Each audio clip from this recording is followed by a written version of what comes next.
వాయువ్య బంగాళాఖాతంలో అల్పపీడనం కొనసాగుతుందని విశాఖలో తుపాను హెచ్చరిక కేంద్రం అధికారి జగన్నాథ్ కుమార్ తెలియజేశారు. దీనికి అనుబంధంగా ఉపరితల ఆవర్తనం ఉందని చెప్పారు.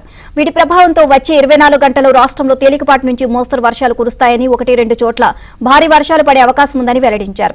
కోస్తా తీరం వెంబడి గంటకు 40 కిలోమీటర్ల నుంచి 50 కిలోమీటర్ల వేగంతో గాలులు వీచే అవకాశం ఉంది అన్నారు.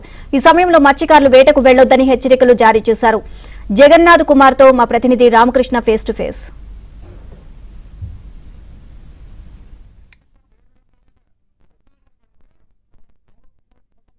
వాయువ్య బంగాళాఖాతంలోని అల్పపీడనం కొనసాగుతుంది. దీనికి తోడు నైరుతి ఋతుపవనాలు కూడా విస్తరించి ఉన్నాయి. అయితే ఇదే అంశంపై మనతో మాట్లాడడానికి విశాఖపట్నం తుఫాన్ హెచ్చరిక కేంద్రం అధికారి జగన్నాథ్ కుమార్ ఉన్నారు. మరింత సమాచారం తెలుసుకుందాం. సార్, ఈ బంగాళాఖాతంలో ఏర్పడిన అల్పపీడనం కారణంగా ఈరోజు రేపు ఏవైనా వర్షాలు పడే ఉన్నాయి సార్ రాష్ట్రంలో కానీ ఉత్తరానికి వస్తున్నారు? నిన్న వాయువ్య బంగాళాఖాత పరిసర ప్రాంతాల్లో ఉన్న అల్పపీడనం ఈరోజు వాయువ్య బంగాళాఖాతంలోనే సుస్పష్ట అల్పపీడనంగా ఈరోజు ఉదయం పరిణతి చెందింది. అది ప్రస్తుతం ఒరిస్సా తీరం ఆవల ఉన్న వాయువ్య బంగాళాఖాత పరిసర ప్రాంతాల్లో సుస్పష్ట అల్పపీడనంగా కొనసాగుతూ 7.6 కిలోమీటర్ల ఎత్తు వరకు దానికి అనుబంధంగా ఉపరితల ఆవర్తనంతో పాటుగా ఉండటం వలన అది నైరుతి దిశకు వంగి ఉన్నది.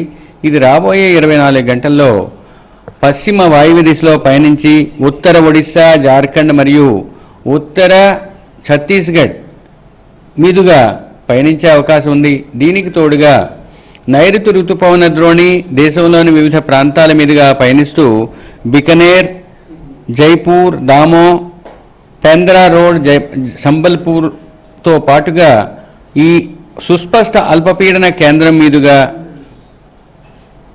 ఆగ్నేయ దిశలో పయనిస్తూ తూర్పు మధ్య బంగాళాఖాతం వరకు కొనసాగుతుంది.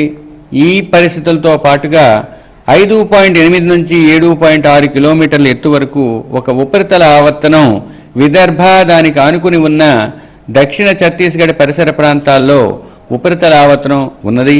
ఈ కారణాల వల్ల రాష్ట్రంలో రాబోయే 24 గంటల్లో ఉత్తర దక్షిణ కోస్తా జిల్లాలపై తేలికపాటి నుంచి మోస్తరు వర్షాలు పలు ప్రాంతాల్లో పడే అవకాశం ఉంది. రేపు కొన్ని ప్రాంతాలకు పరిమితమయ్యే అవకాశం ఉంది. సార్, మరి ఈ ప్రభావం కారణంగా ఏమైనా మత్స్యకారులకి ఎటువంటి హెచ్చరికలు జారీ చేశారా? ఒకటి, ఈ 2 రోజులు కూడా మత్స్యకారులకు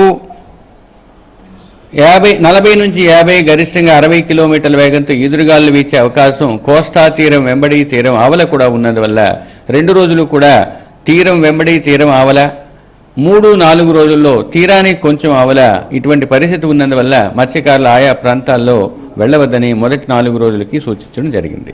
ఇక అతి ముఖ్యంగా కోస్తా జిల్లాలైన శ్రీకాకుళం, అల్లూరి సీతారామరాజు, పార్వతీపురం జిల్లాల్లో 1-2 చోట్ల భారీ వర్షానికి రాబోయే 24 గంటలు కూడా ఆస్కారం ఉంది.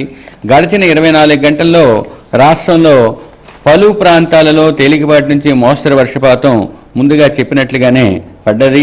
ఇక శ్రీకాకుళం జిల్లా పలాసలో 9 సెంటీమీటర్లు, శ్రీకాకుళం జిల్లా మందసలో 7 సెంటీమీటర్ల వర్షపాతం, శ్రీకాకుళం జిల్లా టక్కల్లో 6 సెంటీమీటర్లు వర్షపాతం నమోదైంది. ఈ విధంగా 3-4 ప్రాంతాల్లో భారీ వర్షపాతం నమోదైంది. సార్, ఇక్కడ మనకి స్క్రీన్లో కనిపిస్తున్నట్టు ఎల్లో డిస్ట్రిక్ట్స్ ఏమున్నాయి అక్కడే పడతాయి సార్ భారీ వర్షాలు? ఈ 3 జిల్లాల్లో భారీ వర్షపాతానికి ఆస్కారం ఉంది. మిగతా జిల్లాల్లో తేలికపాటి నుంచి మోస్తరు వర్షపాతం రాబోయే 24 గంటల్లో ఉంది. తదుపరి 2వ రోజు కొన్ని ప్రాంతాల్లో మాత్రమే తేలికపాటి నుంచి మోస్తరు వర్షపాతం పడే అవకాశం. Thank you very much sir. ఇది మొత్తం మీద పరిస్థితి.